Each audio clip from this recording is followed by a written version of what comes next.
Ok, bueno, buenas noches. 8:20, tuvimos ahí varios problemas para conectarnos por YouTube. Entonces, para que, porfa, si tienen invitados que se conectan a YouTube, para que no los manden al canal de YouTube, sino que les manden la conexión por Zoom. Después lo conectamos, lo dejamos en YouTube en un rato. Ok, vamos a ver, aquí están. Bueno, vamos a aprovechar bueno, ya iba a decir si habían preguntas. Ahí ya alguien está escribiendo. ¿Querés que te la lea, Edgar? Porfa, está bien. Sí, para empezar de una vez con preguntas, pero sí, podemos orar al principio para que Kevin nos acompañe ahí en oración, porfa. Sí, Ok, listo. Padre, queremos darte muchas gracias por una noche más, una semana más, donde nos invitas a escuchar tu voz a través del mensaje, de las preguntas, de todo lo que tú tienes preparado. Ujú. Te queremos pedir, sabiendo que podemos venir cargados con todas las cosas de esta vida, con temas de trabajo, con temas familiares, con problemas y situaciones que muchas veces nos cargan. Te queremos pedir que nos des la oportunidad de dejar todo eso a un lado y dedicar este tiempo a ti, escuchar tu voz y, y permitirte, Dios, que trabajes en nuestro corazón conforme a todas las necesidades que tenemos. Ujú. Por favor, guía cada pregunta, guía cada respuesta y logra construir en nuestro corazón hoy, Dios, ese proyecto que sabemos que no solamente es para este tiempo, sino para la eternidad. Te pedimos eso en el nombre de Jesús. Amén. Amén. Bueno, antes de arrancar las preguntas, solo recordarles que hoy es la continuación del mensaje que traíamos de Juan 3:30. Entonces vamos a entrar de una vez en materia. Exactamente, desde la semana anterior habíamos hablado de la iglesia, hablamos vamos a ver, perdón, vamos a ajustar aquí un poquito el volumen.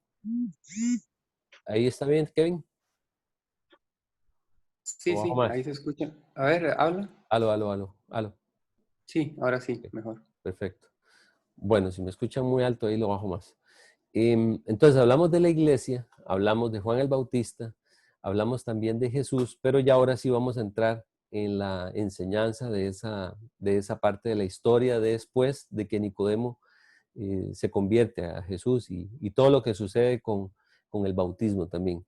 Entonces vamos a ver, si querés ahora sí, Miriam, podemos leer la pregunta.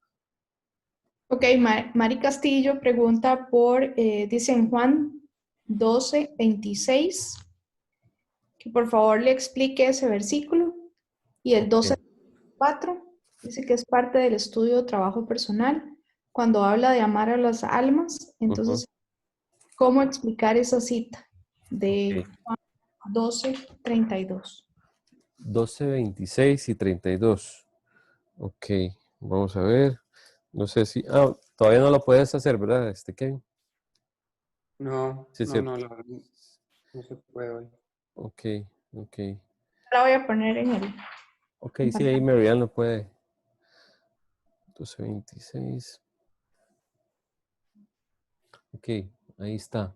Primero veamos el 12, 26.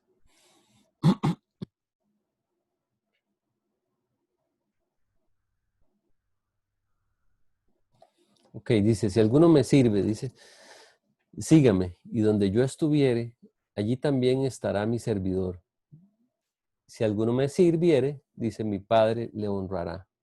Bueno, está hablando de servirle a Dios.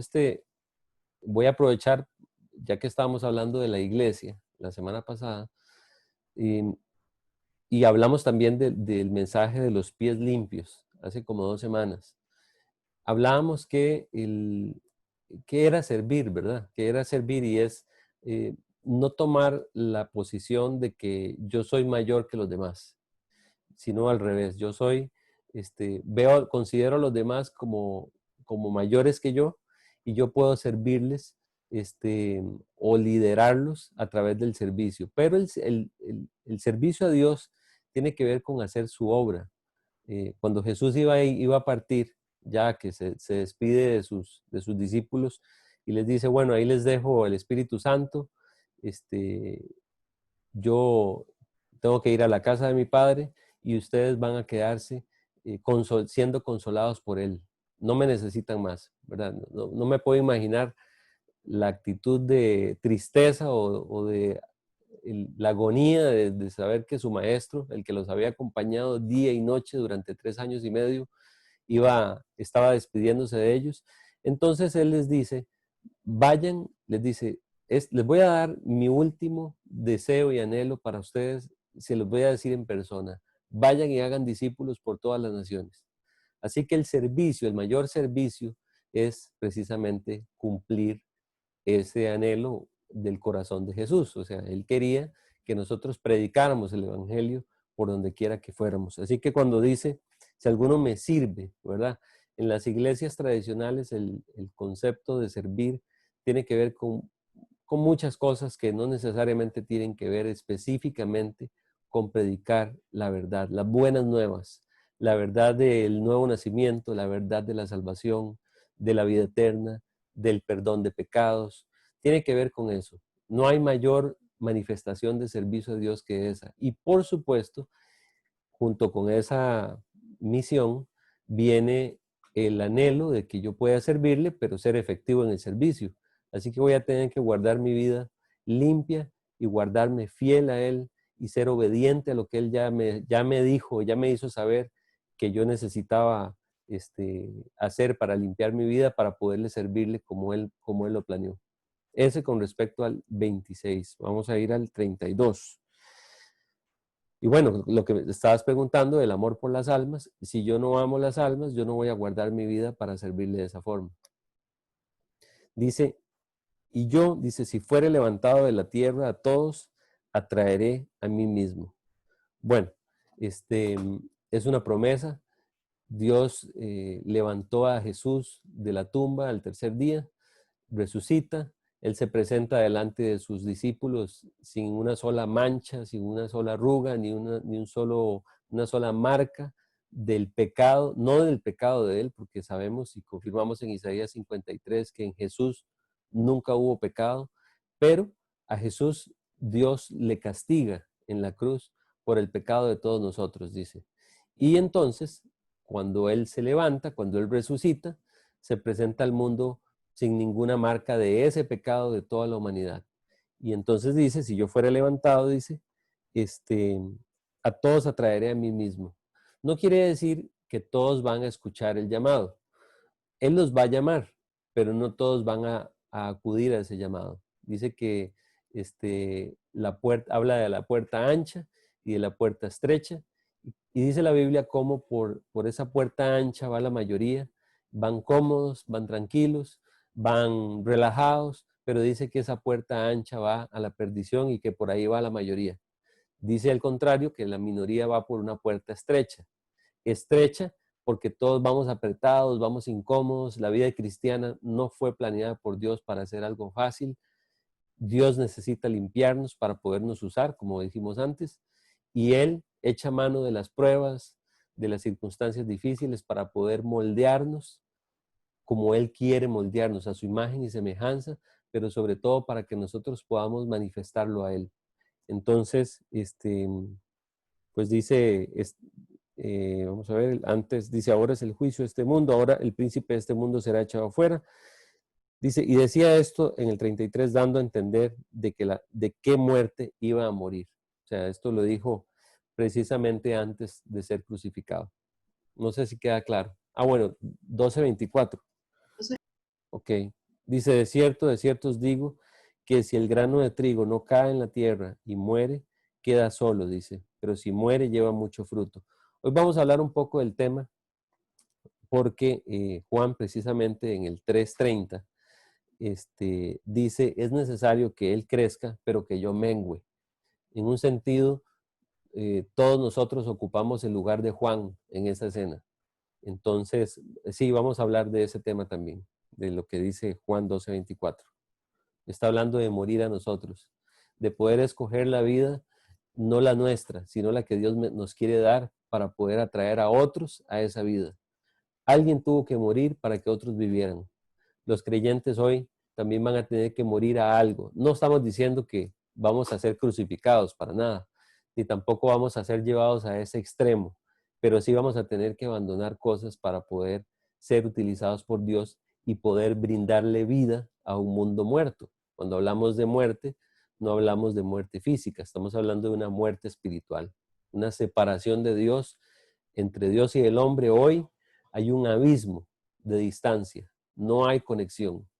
Nosotros nacemos desconectados de Dios totalmente y Dios quiere volver a establecer y a rehacer esa relación que se perdió. Yo no perdí mi relación con Dios, estoy hablando como si yo fuera incrédulo.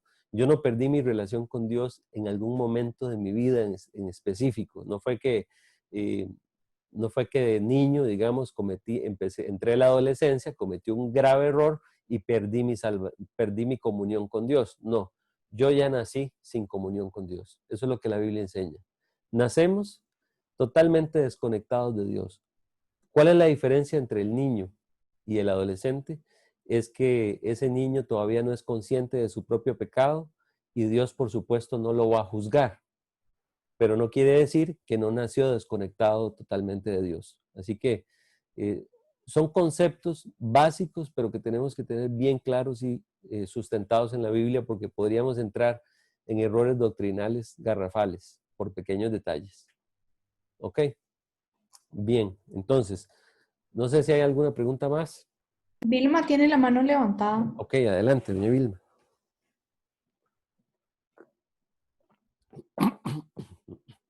Yo quería preguntar en 1 Samuel 3, versículos 12, 13 y 14.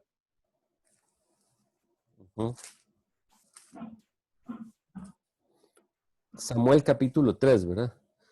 12, Sí, 13 y 14. Ajá.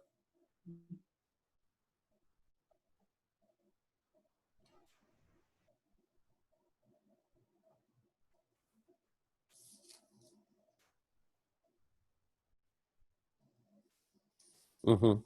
¿Y cuál es la consulta? Mi pregunta es, porque aquí se habla de que Dios, cuando le habló a Samuel, le llamó varias veces, cuando él le dijo que le respondiera, ¿verdad? Y Dios lo primero que le dijo fue que iba a castigar la casa de Eli Uh-huh. por la iniquidad de los hijos y él no les había estorbado. Ajá. ¿A qué se refería con eso? ¿Qué permitió Eli en sus hijos que Okay. igual aplica para nosotros hoy? Ok, muy buena pregunta para los papás, para los que un día van a ser padres. ¿Cuál es el llamado para los padres? Estamos hablando de padres que conocen la verdad, no estamos hablando de padres que aún no han nacido de nuevo. Estamos hablando de papás que conocen a Dios, que conocen su palabra, que además de eso han gozado de conocer los principios, y no solo de conocerlos, sino de transmitirlos. Llega un momento donde los hijos dejan de ser niños y entran en la etapa difícil, ¿verdad? Dice la Biblia que el niño, dice, es como, lo compara, ¿verdad? Como si fuera la flecha en las manos de un arquero, ¿verdad? Vamos a ver si puedo explicar. Si yo tuviera un arco aquí en mi mano, ¿verdad? Aquí, y aquí está la cuerda, yo pongo la flecha como papá y empiezo a estirar la flecha para lanzar la flecha. Esa flecha está en la mano del papá durante muchos años, bueno, durante algunos años. Depende de la crianza y depende de varios detalles familiares, pues cada hogar, y depende también de la luz que yo maneje como papá, cada hogar va a empezar a hacer el trabajo que Dios le está delegando a los padres de una forma, digamos, más profunda o menos profunda. Pero digamos que estamos ante un caso típico de un papá que conoce la Biblia y empezó a educar a sus hijos de cierta forma de acuerdo a la palabra de Dios. Si este niño crece y en algún momento muestra rebeldía, como la mayoría de los hijos, ¿verdad? Como todos nosotros pasamos por ahí. Yo recuerdo cuando llegó el momento donde yo empecé a pensar que a mí nadie me amaba. que mi papá no me amaba, que mi mamá no me amaba. Y normalmente como hijos pensamos eso porque creemos que como no nos dan permiso para salir o porque nos ponen reglas o nos dan o nos ponen límites, entonces eso no es amor. Tenemos una pésima conceptualización del amor. Entonces, ese enojo se manifiesta a manera de rebeldía. Si nosotros como papás no sabemos manejar esta situación, o peor aún, podemos cometer dos errores como papás, o exasperar a nuestros hijos y que ellos se salten del barco llamado hogar, o acomodarnos nosotros como papás al capricho del hijo rebelde que quiere hacer lo que quiere. No sé si recuerdan la famosa frase que decían los abuelos. Bueno, yo lo escuché en mis abuelas, lo escuché en mi mamá y lo escuché en mi papá. Recuerdo una vez, y no voy a entrar en detalles para no aburrirlos, pero yo hice algo que mi papá para nada estaba contento con lo que yo había hecho. Así que esperó que yo me levantara al día siguiente, me sentó en una mesa y me dijo, el día que vuelva a suceder lo que sucedió, quiero decirte que no vas a tener techo sobre tu cabeza. Te voy a sacar todo a la calle y te vas a tener que ir. Ese día fue suficiente. No, la conversación no duró ni más de no llegó a 5 minutos. Es más, fue una conversación totalmente unilateral. Yo no hablé nada, imagínense. Y mi papá dice, bueno, eso me lo dijo ese día, nunca más volvió a suceder aquella situación. Entonces él en ese momento me puso un límite y estorbó mi necedad. Si él no me estorba y más bien me acuerpa, como está sucediendo hoy en la sociedad por falta de carácter en los papás, en donde el niño comete un error evidente y el papá en vez de apoyar al maestro o a la maestra, entonces resulta que apoyan al hijo y se vuelven en contra del maestro o maestra. Desde ahí ya empezó mal, porque lo va a empezar a justificar y justificar. Y este era el error de Eli. No hizo más que justificarlos. A pesar de que era un hombre que manejaba la verdad, no hizo más que justificarlos. Así que Dios, tomando cartas en el asunto, condenó aquella situación a través de Samuel. Tenemos que estorbar a nuestros hijos. No habla de exasperarlo, como le dije, porque los puedo lanzar fuera del hogar, pero sí hay que estorbar. Poner reglas, establecer límites. Esa conversación que mi papá tuvo conmigo aquella mañana fue maravillosa. Determinó posiblemente toda mi vida, porque yo en ese momento entendí que para mí, mi papá, era como lo que un día iba a ser Dios en mi vida. Exactamente. Dios habla fácil, claro, simple. Yo voy a la Biblia y aquí dice, si haces esto te va a ir mal, si haces esto otro te va a ir bien. Dios no discute ni argumenta conmigo. Dios solamente escribe un versículo y me lo pone de frente. Así que no es necesaria una discusión larguísima para ejercer la autoridad que Dios le delegó a los papás en el hogar. Porque esa es una autoridad delegada por Dios. ¿Ok? No sé si queda claro, doña Vilma. Sí, ya, bueno, solo me queda una duda. Si mis hijos ya están fuera de mi hogar, no hay nada que hacer. Igual, bueno, ¿puedo en algún momento estorbarles en alguna situación? No. No, porque ya salieron la flecha, la que le dije que estaba sostenida así, ya la soltó. Ya la flecha va a caer a donde se apuntó. Si se apuntó mal, la flecha va a caer mal. Ahora, eso no quiere decir que no haya salvación. Dios es experto en tomar aquello que no sirve para hacer lo que sirva. O sea, Dios es el único que puede enderezar cosas que el hombre no puede cambiar. Dice la Biblia en Jeremías que el hombre no puede, dice, aunque te laves con lejía, dice, y amontones jabón sobre tu cabeza, no podrás limpiar la mancha de tu pecado. Dice también que el día que un hombre se quite, dice, el leopardo se quite las manchas y el etíope mude su piel, dice que ese día es el hombre que quiera hacer el bien, dice, habituado a hacer el mal, estando habituado a hacer el mal. Imagínese un leopardo quitándose las manchas de la noche a la mañana, eso es imposible. es parte de su piel. Así que no hay mucho que hacer, solamente orar, clamar a Dios por esos hijos y, por supuesto, cuando estemos con ellos, darles el ejemplo en el sentido de mostrar una vida y mostrar que Cristo es el único que puede sacarlos de sus problemas y sus circunstancias. Los hijos, como todos seres humanos, nosotros también, cuando nos empieza a ir mal en la vida, solamente es la forma de cómo Dios nos está llevando o arrinconando, digámoslo así, al único lugar en donde vamos a ser salvos por Él. Todos los problemas, gracias a Dios por los problemas, porque nos enseñan. Así que si ellos están pasando dificultades, gracias a Dios, porque eso los puede hacer entrar en razón y buscar a Jesús. Si buscan a Jesús, hay salvación. Así que lo único que hay que orar por ellos es para que ellos se salven. Pero estamos hablando que el hijo, cuando sale de casa, ya salieron de nuestro radio de acción. Por eso hay que aprovechar los primeros años. ¿Ok? Muchas gracias. Bueno, con mucho gusto. Bueno, no sé si quieren, vamos de una vez al mensaje.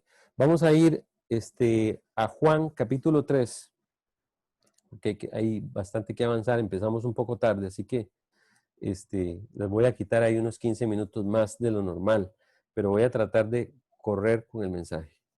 Juan capítulo 3, a ver, ¿sí? El 22, vamos a leer desde el 22. Dice así: después de esto, dice, vino Jesús con sus discípulos a la tierra de Judea y estuvo allí con ellos y bautizaba. Bueno, aquí quiero aclarar que en el capítulo 4, versículo 2, aclara más adelante que en realidad Jesús no había bautizado, pero eso no vamos a meter todavía ahí.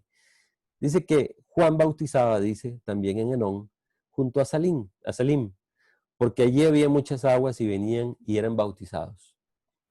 Porque Juan no había sido aún encarcelado, dice, entonces hubo discusión entre los discípulos de Juan y los judíos acerca de la purificación. Bueno, vamos a avanzar un poco ahí y a explicarles qué era el mensaje que estaba predicando Juan el Bautista. Bueno, nada más y nada menos que estaba predicando de cómo rendirnos por completo a Dios y cómo le pedimos a Él que desaparezca lo que nosotros fuimos. Precisamente la prédica que estamos viendo es cómo Jesús tiene que crecer para que yo empiece a menguar, dice, a desaparecer, ¿verdad? ¿Cuál es la idea de que yo empiece a desaparecer? La idea de que yo empiece a desaparecer es muy simple. Es simplemente de que para yo poder manifestar el crecimiento espiritual y la vida que Dios me está dando, yo tengo que ir desapareciendo de la escena. Decíamos la semana anterior, es como cuando en una película hay un actor principal y hay muchos extras. Han visto que los actores que son extras ni siquiera se les ve la cara. De pronto se ve y sobre todo los extras están hechos para poder hacer escenas peligrosas, ¿verdad? El actor principal no se pone en riesgo. El actor principal de la película, cuando vivimos sin Cristo, somos nosotros. Somos nuestro propio Dios. Siempre todo gira alrededor mío, todo es para satisfacerme yo y todo es para yo poder disfrutar la vida. Pero resulta que Cristo entra al corazón, nos salva, nos rescata, nos da una nueva vida y entonces Jesús quiere ahora ser ese actor principal. Pero yo no lo dejo. Yo muchas veces argumento, discuto con Dios y le digo que no, que se quite, que yo no quiero que Él se manifieste, etcétera, etcétera, hasta que Él me empieza a convencer a puro amor y me empieza a decir de que Él tiene un plan conmigo y ese plan es que Él tiene que crecer en mí. Pero para eso yo tengo que empezar a decrecer o a menguar. Así que Juan el Bautista estaba entendiendo esto en su vida. Juan 3:30 lo dice. Ahora sí, pongámoslo.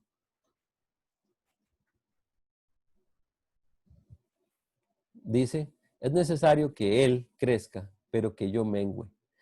Juan el Bautista estaba entendiendo que su ministerio o su misión en esta tierra estaba a punto de terminar. Decíamos antes que él todavía no había sido encarcelado. Después de que fue encarcelado, a Juan el Bautista lo matan. le cortan la cabeza. Y en ese momento, estando en la cárcel todavía, Juan el Bautista escucha de lo que está sucediendo con Jesús allá afuera. Y precisamente lo que está sucediendo es que Jesús empieza a crecer en su ministerio, en su proyecto. Así que hablamos la semana pasada, no nos vamos a meter ahí, de cómo estaba conformada la iglesia. Y una de las cosas, y me voy a detener en un detalle importante, y hoy vamos a hablar acerca de la envidia. El cristianismo, el mundo cristiano hoy, y en general la sociedad, hoy adolece, le duele de verdad algo. Es muy difícil superar la prueba de que otros triunfen. Así que el éxito de otros en los seres humanos es complejo, porque normalmente no nos agrada. Esto es muy grave, por supuesto, pero todavía más grave en personas que conocen a Dios. Lo vamos a aprender en algo muy importante y vamos a leer el versículo 27. Vayamos al 27.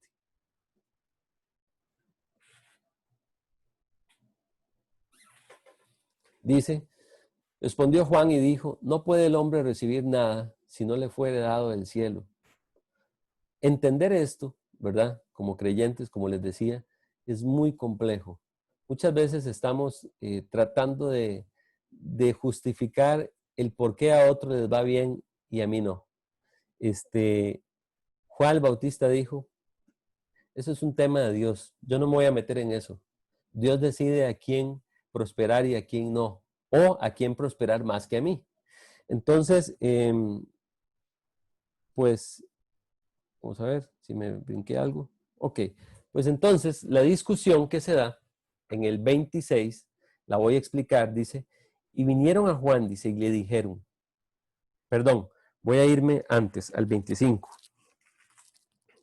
Dice el 25, entonces hubo una discusión, dice, una discusión. ¿De qué se trataba la discusión? Ah, bueno, ahí está en pantalla. Dice, hubo una discusión entre los discípulos de Juan y los judíos acerca de la purificación. Se concentra, empieza a haber una discusión, la clásica discusión teológica. Y aquí les voy a dar un consejo, un pequeño consejo. Nunca se metan en estas discusiones. Hace no mucho, yo me metí en una discusión teológica y de verdad confirmé lo que aquí dice. Las discusiones teológicas nunca nos van a llevar a ningún lugar. Así que es tan fácil solamente con leer lo que la Biblia dice. Es simple. La Biblia dice que tenemos que desechar, dice. ¿Por qué? Porque estas discusiones siempre generan contiendas y terminamos más enemistados con la persona con la que estamos discutiendo que unidos. Si nosotros podemos aclarar una verdad a través de la Biblia, la discusión vale la pena. Pero si es solamente para discutir, no vale la pena. Yo tuve que admitir el día que caí en eso, poco a poco, por supuesto, porque ya conocía el tema de no meterme en discusiones teológicas, pero me fui metiendo poco a poco y no me di cuenta, y cuando me di cuenta estaba discutiendo. Entonces paré y le dije a la persona, ¿sabes qué? No me interesa ganar este argumento. Me interesa más tu amistad. Así que no me voy a meter. Además, la Biblia no fue hecha para discutir. ¿Qué pasó con estos judíos? ¿Verdad? Estos judíos llegan a preguntarles a los discípulos de Juan el Bautista que qué pasaba con Jesús, ¿verdad? ¿Qué estaba pasando? ¿Qué estaba ocurriendo? Empezaron a hablar de la purificación. Empezaron a discutir que si la purificación era por el bautismo o por qué era, ¿verdad? Ellos no solamente, ellos provocaron de alguna manera que los discípulos de Juan el Bautista llegaran con Juan el Bautista y le reclamaran. Así que, ¿de qué hablaron? No tiene mucho sentido, pero vamos a leer el 22 para que ustedes puedan entender lo que estamos hablando. No, cuando digo que no tiene mucho sentido es porque no me quiero meter en la discusión del bautismo todavía. Dice, después de esto, dice, vino Jesús con sus discípulos a la tierra de Judea y estuvo allí con ellos y bautizaba. Así que, ¿de qué se trataba? Voy a explicar el bautismo solo por encima para que entendamos que el bautismo realmente no salva. lo que salva es el arrepentimiento de pecados. Solamente que Juan, en ese momento, cuando tenía a las personas ahí en la fila, a la par junto al río, les decía, ¿quieres salvarte? Entonces la persona le decía que sí, había una confesión de pecados en ese momento, expresaba que creía en el Mesías, lo aceptaba y como una señal de conversión se bautizaba. ¿Qué implicaba esto en la vida de un judío? Bueno, el bautismo sucede de esta forma. Está el hombre de pie, se acuesta en el agua, entra completamente al agua y sale del agua. De una forma está diciéndole Dios, estoy sepultando todos mis pecados y me estoy levantando una nueva vida por el agua. Exactamente lo que dice Juan 3 en la conversación entre Jesús y Nicodemo. Dice que el agua, ya lo habíamos visto, está hablando de la Biblia, la palabra de Dios. Había Biblia ahí en ese momento. Así que entonces era un simbolismo. Pero más adelante vamos a entender en el transcurso del libro de Juan que el bautismo para nada salvaba a nadie. Voy a seguir leyendo, dice, hubo una discusión entonces, en el 26 dice, y vinieron a Juan, ¿verdad? Después de que esta discusión teológica los provocó, y le dijeron, Rabí, mira que el que estaba contigo al otro lado del Jordán, de quien tú diste testimonio, bautiza y todos vienen a él. O sea, aquí el rollo del bautismo y de la envidia empezaba a surgir. O sea, Juan, tú eres Juan el Bautista, todos te conocen por eso. Ahora resulta que aquel, dice, ¿cómo es que dice? Dice, mira el que estaba contigo al otro lado del Jordán, aquel también bautiza, dice, de quien tú diste testimonio y todos vienen a él. O sea, ya había una competencia. ¿Quién tiene más seguidores? ¿Tú, Juan el Bautista, o Jesús? Imagínense. Le dicen, ¿ya viste aquel que estaba? O sea, ¿cómo que el que estaba? Imagínense. Vienen con una actitud de rivalidad. Y sobre todo, que nosotros podemos decir que el fondo de la enseñanza, que Dios quiso plasmar en estos versículos, está hablando de esa envidia. Envidia desde el punto de vista de que ¿quién tiene más discípulos? ¿Tú o ellos? ¿Quién predica mejor? ¿Tú o él? Pero Juan, ¿cómo es posible? Si tú mismo fuiste el que diste testimonio de él. O sea, en otras palabras, tú habiendo bautizado a Jesús, ahora él te puso la competencia en la acera de la esquina de la calle, ¿verdad? Básicamente eso era. Así que Juan les aclara a ellos que tenían envidia. ¿Cómo le aclara o por qué sabemos esto? Porque en el versículo 27 les invita a confiar y a creer que Dios es el que cuida, supervisa y decide cómo vamos a prosperar y especialmente en la vida espiritual. Esto lo vemos en el 27 otra vez. Por eso dice, respondió Juan y dijo, no puede el hombre recibir nada si no le fuere dado del cielo. O sea, en otras palabras, yo no me voy a meter a ver si la fila de los que yo estoy bautizando es más corta o más larga que la de Jesús. Yo lo único que les puedo decir, dice Juan el Bautista, es que Dios es el que prospera. Ahora, ¿qué significa prosperar en la vida cristiana? Significa tener más económicamente, vivir en una casa más bonita, tener un carro mejor, etcétera, etcétera. Puede ser que sí, pero no necesariamente. Dios puede prosperar más a un creyente porque tiene más gracia. Dios puede prosperar a un creyente porque entiende más los principios, porque Dios le da una capacidad o una gracia diferente para entender su palabra y poder aplicarla a su vida y a la vida de aquellos que les está tratando de ayudar. Así que no tiene nada que ver con temas materiales, aunque puede ser que sí, pero no está hablando de eso. Obviamente, cuando tenemos más gente a cargo, cuando la iglesia crece, cuando los grupos de discipulado empiezan a prosperar en ese sentido, tenemos una mayor responsabilidad delante de Dios.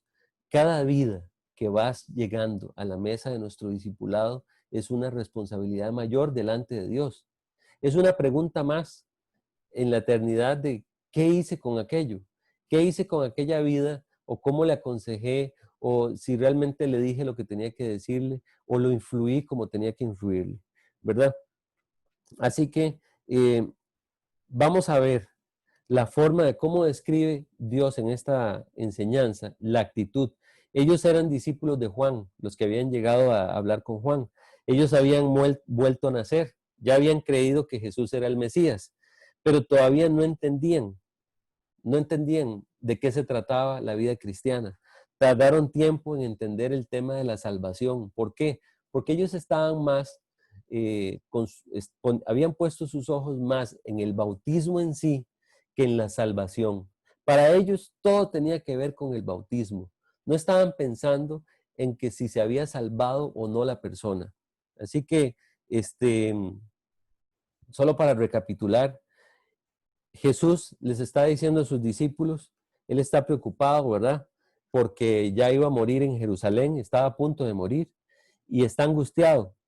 En ese momento, Jesús se topa con un Pedro que le dice, Señor, no vayas a cometer el error de que te maten. Imagínense, él pidiéndole a Jesús que tratara de evitar la salvación de toda la humanidad. Por eso Jesús le dice a Pedro, apártate de mí, Satanás, le dice. Y por supuesto Pedro estaba lleno de emociones, esto también lo habíamos comentado aquí en una reunión anterior. Y bueno, los discípulos de Juan se expresan en esos términos también. Dice Juan 3:26, como leímos, dice, el que estaba contigo en el lado del Jordán, tú que diste testimonio, al que tú bautizaste.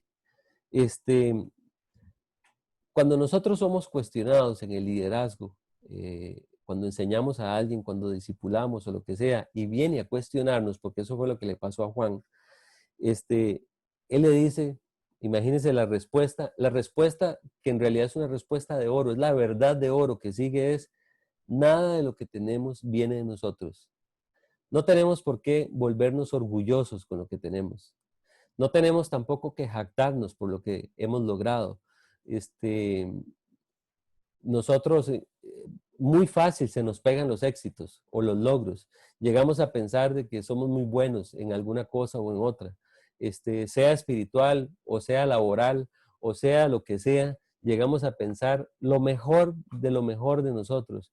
Y todo lo que un creyente o una persona que se acaba de convertir está caminando con Cristo, Dios le empieza a mostrar su amor, todo es porque Él se lo dio. Y todo lo que tenga de en adelante va a ser por eso mismo.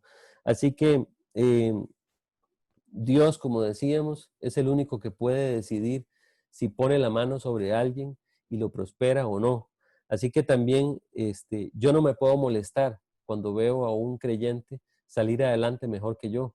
Todo lo contrario, debo no solo alegrarme, sino también apoyarlo desde mi trinchera para que siga saliendo adelante y para que nada lo detenga y que Dios lo pueda librar a él también de los peligros que me acechan a mí como creyente para que yo no pueda crecer. Así que en un sentido, los apóstoles, cuando están en esta discusión, y los discípulos de Juan también, no entendían muchísimas cosas. Ellos estaban en el proceso de madurez espiritual. Por eso mismo, Jesús los regañaba en todo momento, ¿verdad? Un día pasaron, como ejemplo solamente y anécdota, un día pasaron, venían con Jesús, venían los apóstoles con él, pasan por una ciudad y la gente le cerró las puertas a Jesús. Así que los discípulos de Jesús le dicen, Señor, ¿no quisieras que hagamos descender fuego sobre esta ciudad? Así que se voltea a Jesús y les dice, ustedes todavía no entienden a qué espíritu pertenecen. O sea, ustedes están tomando lo personal, como si esto nos va a detener a nosotros en el proceso de la salvación de esta ciudad incluso. Así que ellos estaban más bien queriendo condenar antes de pasar por alto. Todo esto para decir de que nosotros en nuestro liderazgo cristiano debemos siempre estar cuidándonos, estar a la expectativa de no permitir competencias. Si otro le está yendo bien, qué bueno, nos debemos alegrar. Es muy importante darle gracias a Dios por la prosperidad en tu vida y en la de los demás.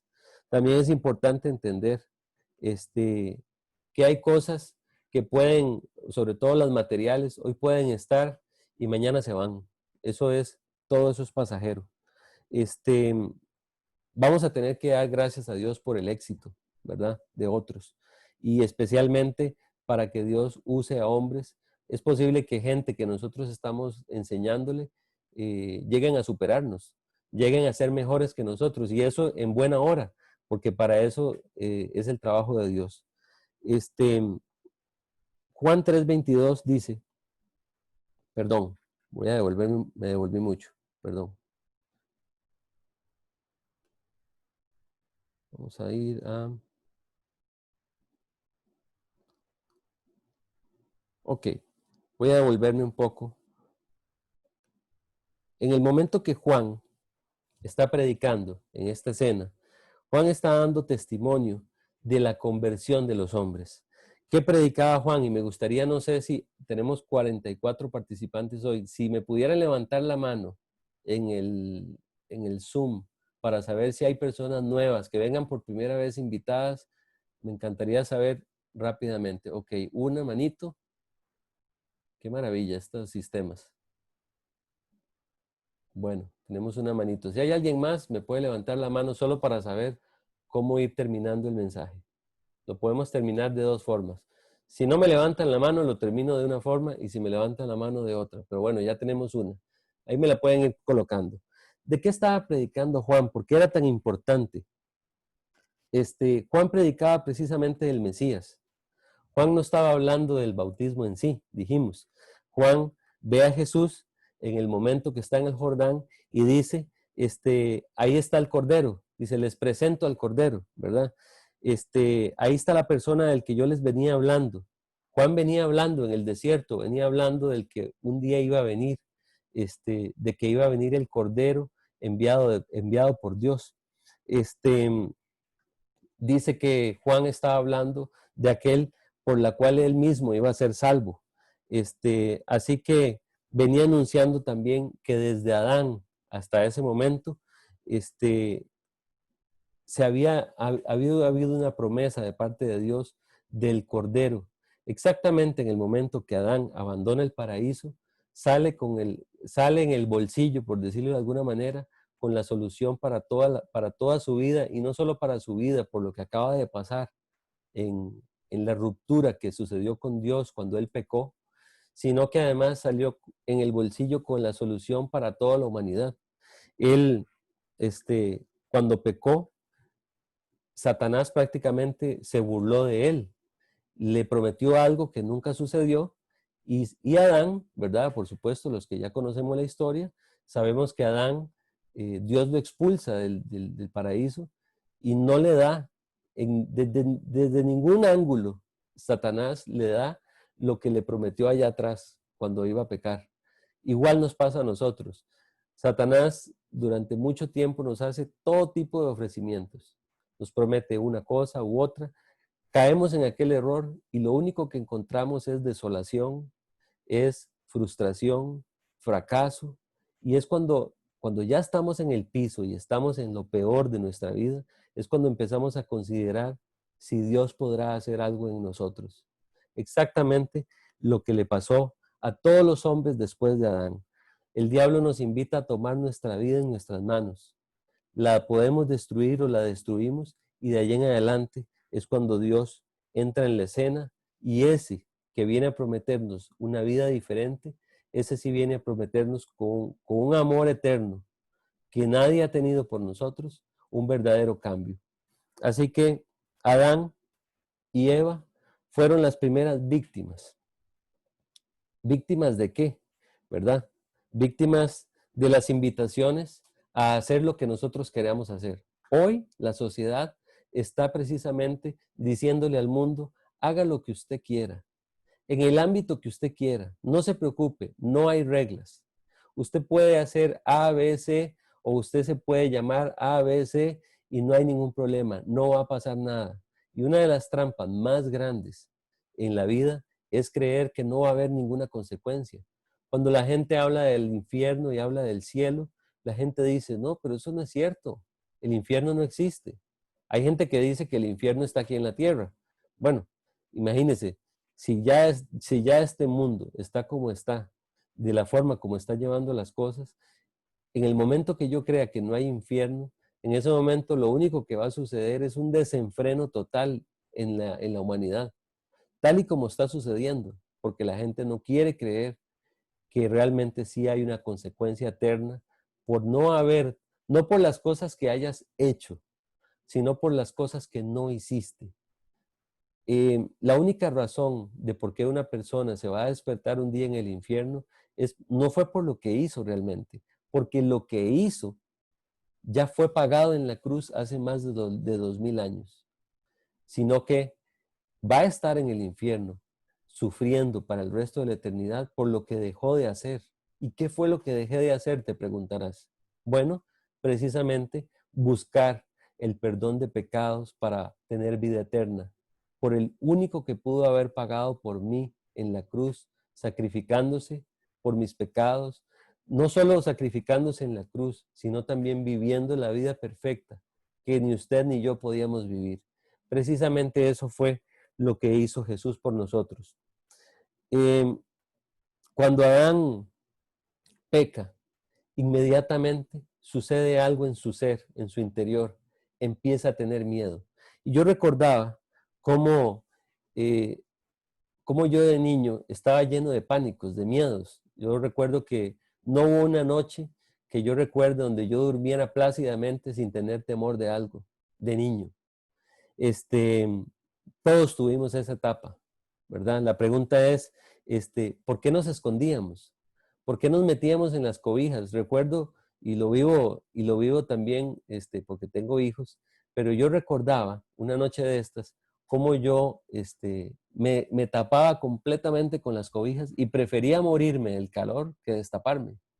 Me tapaba todos los huequitos de los pies, de las piernas, para no dejar descubierto nada hasta que me dormía del cansancio. Pero siempre pensaba que había alguien afuera de las cobijas, o detrás de la puerta, o detrás del abrigo que estaba colgado en la puerta. Todos nosotros nacimos con miedo, todos. La pregunta es, ¿y por qué nacimos temerosos? Precisamente por el miedo que Adán nos transfirió a todos. Adán tuvo miedo. Cuando peca, él empieza a temer. Aquella tranquilidad y aquella paz que él tenía en una verdadera comunión con Dios que fue completamente destruida en el momento que él pecó, Adán tenía total paz. Nunca había experimentado temor, pero en el momento que pecó, rompió su relación con Dios y empezó a experimentar temores.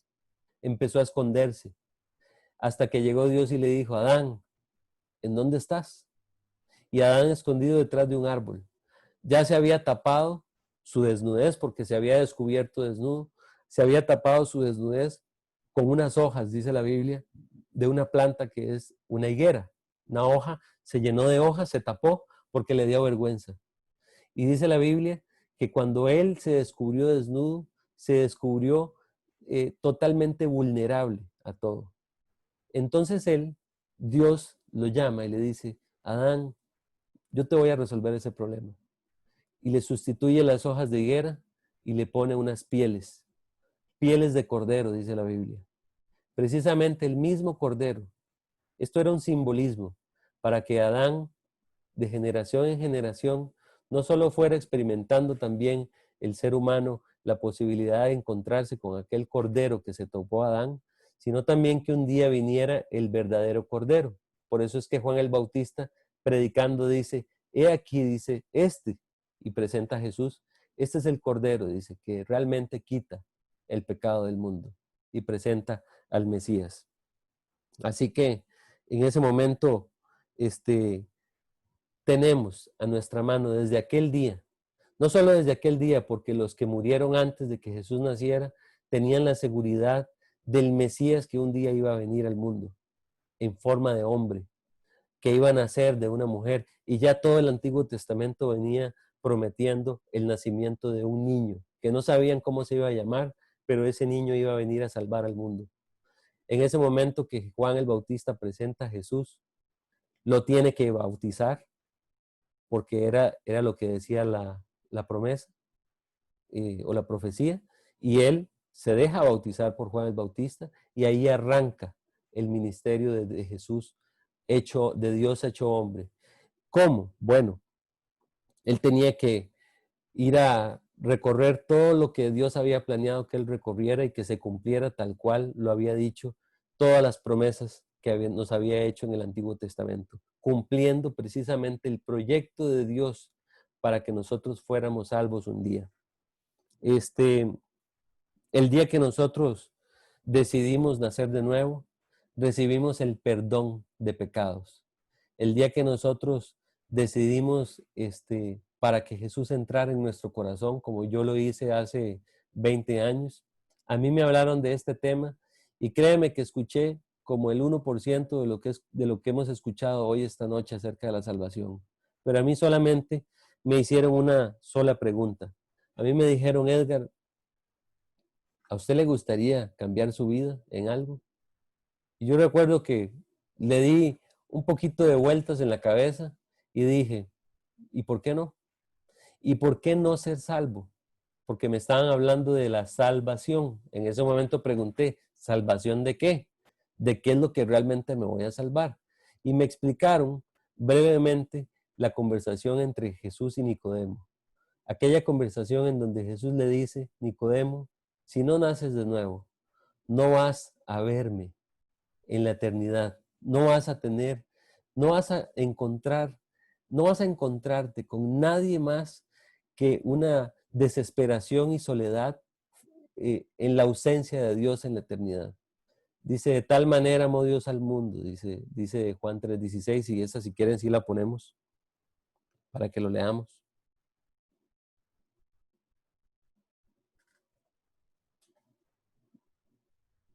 Vamos a darle tiempo.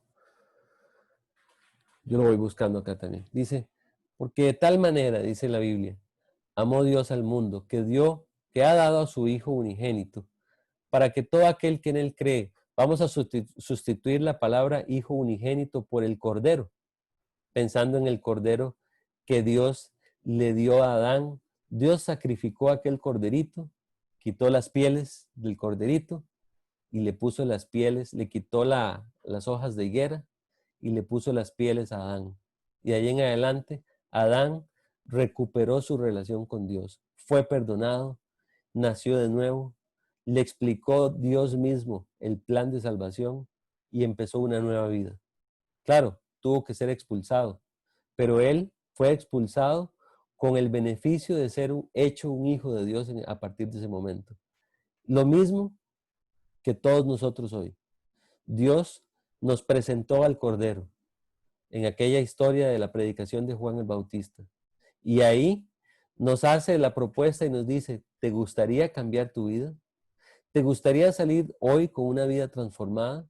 Así que le dice, de tal manera amó Dios al mundo, que ha dado a ese Cordero, para que todo aquel que en él cree, que creemos en ese Cordero, dice, no se pierda y tenga vida eterna. La vida eterna no es algo que podemos experimentar pérdida aquí en la tierra a causa de nuestros errores. Tiene valor eterno, tiene una durabilidad eterna y para siempre. No hay nada temporal que usted pueda hacer en donde usted pueda poner en riesgo esa vida eterna. Y esa vida eterna es algo que usted y yo nunca vamos a poder ganar. Nunca. Porque la vida, la muerte y la resurrección de Jesús solamente la pudo haber hecho alguien que no tiene ninguna similitud con un hombre normal. No existe poder humano en nadie para poder vencer la muerte, salir de la muerte, salir de la tumba y salir resucitado sin ninguna sola mancha y ninguna sola marca de pecados. ¿De cuáles pecados? De los pecados suyos, míos, los de aquel, los del otro, los del pasado, los del presente y los del futuro de la humanidad. Todos los pecados fueron cargados sobre Jesús. Vamos a ir a Isaías 53 y con este pasaje vamos a terminar la reunión.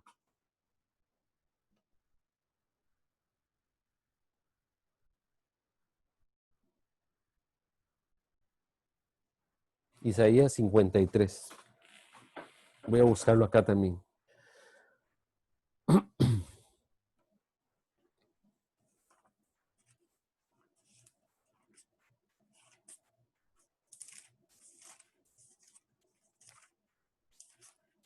Ahí está. Vamos a ir al 3. Bueno, vamos a ir al 2. Dice, subirá, dice la Biblia, dice Isaías, cual renuevo delante de él. Dice, como raíz de tierra seca, no hay parecer en él ni hermosura. Le veremos, mas sin atractivo para que le deseemos.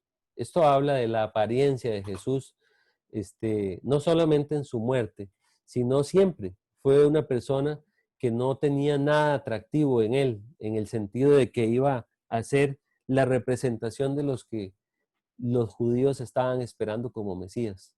Dice que no tenía atractivo para que le deseáramos.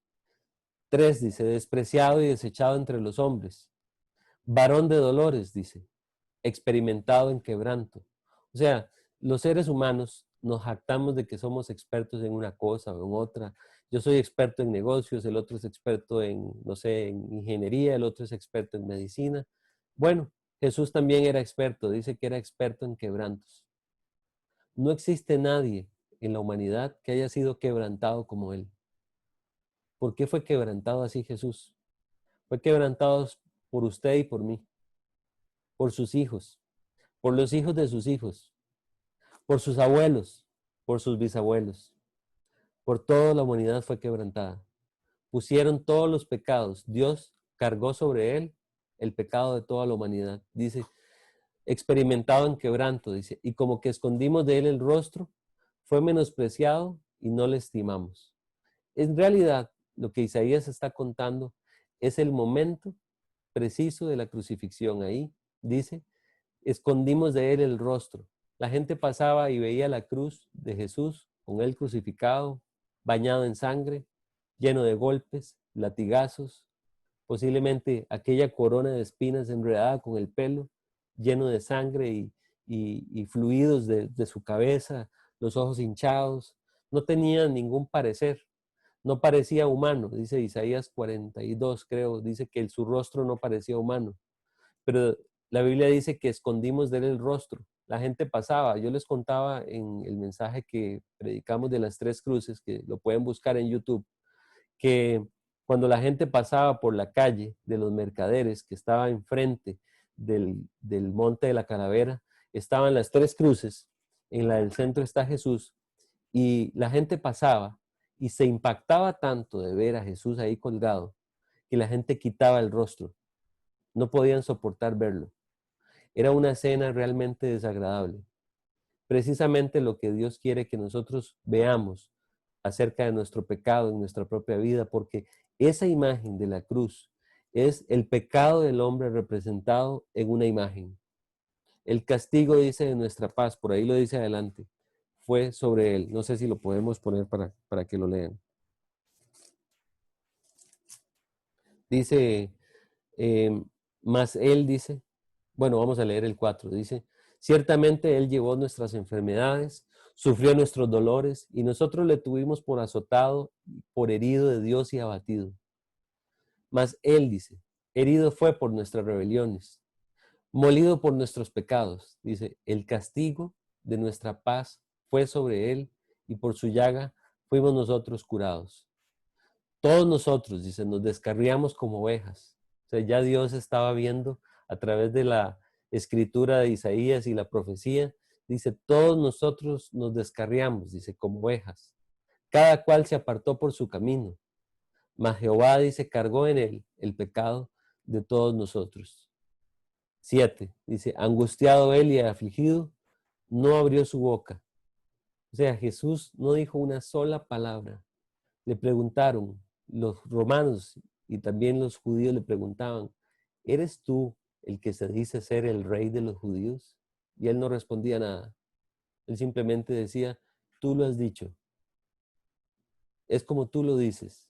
Yo no lo estoy diciendo. No se defendió. Dice, angustiado él y afligido. ¿Angustiado cómo? Bueno, cuando él estaba en el Getsemaní, estaba angustiado. Dice que salían gotas de sangre de su angustia. Angustiado también cuando lo dejaron solo y nadie oró por él. Él le pide a sus discípulos que oren y no oraron por él. Dice, cada cual se apartó por su camino.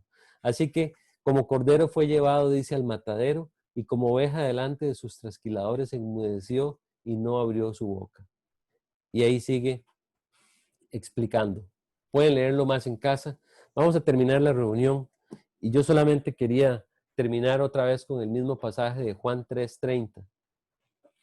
Terminar diciéndoles que sí, Juan el Bautista entendió que para que Jesús pueda hacerse crecer en él tenía que menguar. Si usted quiere terminar la noche de hoy y dormir verdaderamente en paz por primera vez en su vida, y usted quiere hoy acostarse como un hijo de Dios, no por sus méritos, ni por lo que usted haya logrado a través de su propio comportamiento, porque eso no cuenta, sino por los de Cristo, por aquella cruz que Él se puso sobre sus espaldas, la cargó, la llevó, la colocaron y luego lo mataron. Además de eso, vivió una vida perfecta, completamente sin error. Además de eso, al tercer día resucita. Y después empieza a mostrarle al mundo, bueno, por lo menos a los testigos, a los más de 500 testigos que estaban ahí, quién era Él y de qué estaba hablando. Él estaba hablando de vida eterna. Él estaba hablando de una paz total. Y Él estaba hablando de una reconciliación total con todos los hombres. Así que si usted se quiere hoy acostar habiéndose reconciliado con Dios por completo, yo lo invito a que usted pueda orar hoy con todo su corazón para dos cosas solamente. Una, para reconocer su pecado y su maldad y pedirle perdón a Dios por eso. Y la otra, para que usted le pida que lo reconcilie con Él, porque usted nació sin ninguna relación con Dios igual que yo. Yo nací de nuevo hace 20 años, le entregué mi vida a Cristo y emprendí un nuevo proyecto en donde Él empezó a crecer y yo empecé a menguar. Hasta la fecha. Todavía hay muchísimo de mí, aún después de 20 años, pero todos los días veo más marcas de Él que mías, gracias a Dios. No por mis méritos, sino solamente porque he tomado la decisión de meterme en este libro, pero primero, antes de que usted haga eso, usted tiene que nacer de nuevo. Si alguien no ha nacido de nuevo, no puede emprender ese proyecto porque jamás Dios le va a permitir ni siquiera entender una sola palabra de lo que este libro dice. Así que vamos a pedirle eso a Dios en oración. Yo voy a hacer una oración para terminar, más o menos como la que yo hice hace 20 años, pidiéndole eso a Dios. Y usted puede hacer ahí donde está conectado la misma oración, pidiéndole a Jesús que entre en su corazón, que lo limpie, que lo perdone, que le permite arrancar de otra vez su vida. Yo estoy seguro que si usted vino por primera vez y se conectó, es porque usted está arrastrando cosas con las que ya no puede más. Y Dios quiere quitarle a usted esa carga. Dios quiere darle la posibilidad de emprender ese nuevo proyecto sin ningún peso. El único peso que usted va a tener de ahora en adelante es el peso de obedecerle a Dios en su corazón, pero ni eso va a ser un peso, solamente va a ser algo que Dios va a hacer en usted y lo va a guiar en cada momento para que usted logre obedecerlo en todo y pueda brillar como Él quiere que usted brille. Pero primero tiene que nacer de nuevo. Así que yo lo voy a invitar a que haga esta oración conmigo y las demás que ya somos salvos, que ya son nacidos de nuevo, pues oren para que la gente nueva que está conectada pueda lograr hacer esta oración sin ningún estorbo en su corazón. Vamos a orar. Señor Jesús, gracias por esta noche. Gracias por hablar a mi corazón. Yo te quiero dar gracias, Dios, porque realmente he llegado hasta este punto sin fuerzas, pero hoy también he entendido que tú me puedes dar nuevas fuerzas, que me puedes dar la posibilidad de empezar de nuevo. Gracias, Dios, por ese sacrificio de la cruz con aquel cordero que presentaste a través de Juan el Bautista. Aquel cordero perfecto, que no tenía ningún error, ninguna mancha, ni nada semejante. Dios, gracias porque Él sí te pudo obedecer en todo. Y hoy quiero presentarme delante de ti para pedirte perdón.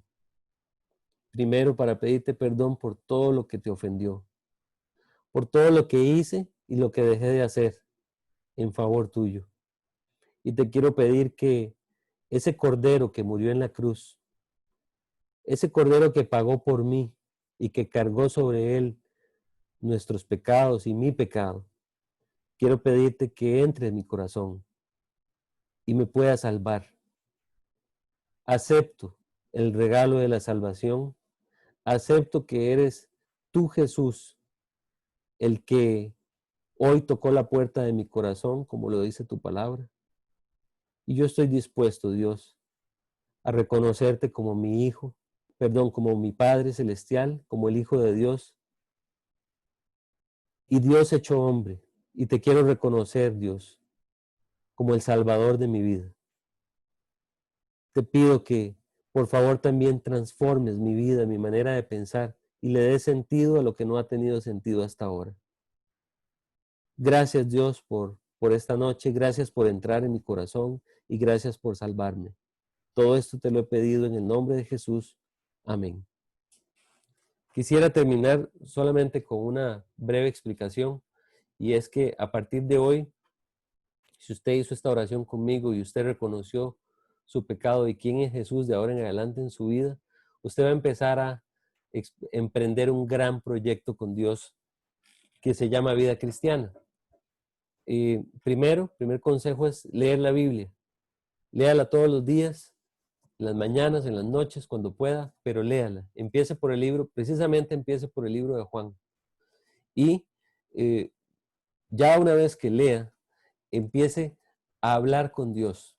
Eso es lo que la Biblia llama en Filipenses 4.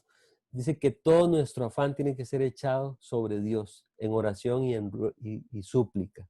Y dice que si yo, por todas las presiones que hayan, hago esto, dice que va a venir a mi vida una paz que sobrepasa todo entendimiento. Yo no la voy a poder entender y me va a guardar, dice, mis pensamientos y mi corazón en Cristo Jesús. Así que el segundo consejo después de leer es orar.